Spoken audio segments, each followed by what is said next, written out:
The U.S. Department of Agriculture confirmed more cases of the New World screwworm in the U.S., including in a goat in Gillespie County. Yeah, in the past hour, the USDA has corrected its previous press release, saying a case that had been reported in a dog in Andrews County is actually on the New Mexico side of the state border. So in total, there are 5 cases now, with 3 of them within 50 miles of the U.S.-Mexico border. Now, earlier today, U.S. Agriculture Secretary Brooke Rollins was with Governor Greg Abbott in Kerrville discussing the threat the screwworm poses to the U.S. cattle industry.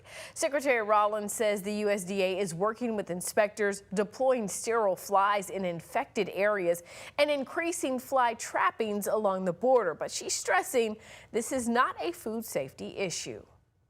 I also want to continue to ensure this does not affect the food supply system. This is not a virus. It is not a disease. It is a pest.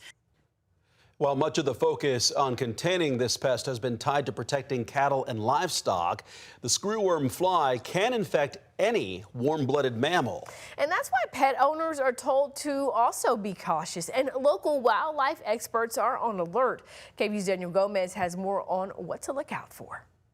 The New World screwworm is creeping its way further into Texas. So that means that, there is potential for any mammal or bird can potentially contract the New World screwworm. Jules Marin is with the Austin Wildlife Rescue. She says the best way to combat the spread is keeping a sharp eye on all the animals around us. So it's really important that if the public sees wildlife and it is a live animal, and it has an open wound and they see maggots present, they should actually call their county biologist. While there are no reported cases of screwworm here in the Austin area, wildlife experts say it could be a matter of time. As the USDA reports more cases of screwworm across Texas, one was found in a dog in Andrews County, near the New Mexico border. If you have a dog or a cat with an open wound in its body, don't leave it outside unattended where the flies can come land on it and potentially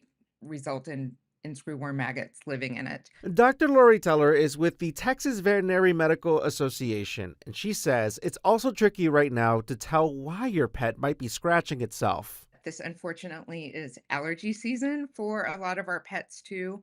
So if your animal is scratching excessively, you may want to have that addressed to avoid your pet getting a wound in the first place. Dr. Teller encourages pet owners to keep a close eye on their dogs and cats this summer because Marin says it's easy for these pests to jump to wild animals, helping them travel a lot further and faster. And now it's all about monitoring and testing for screwworms. And all of that, because helping the domestics helps the wildlife, helping the wildlife helps the domestics. It's all related. They're not compartmentalized. The state hoping to stop the spread any way possible. Daniel Gomez, KVUE News.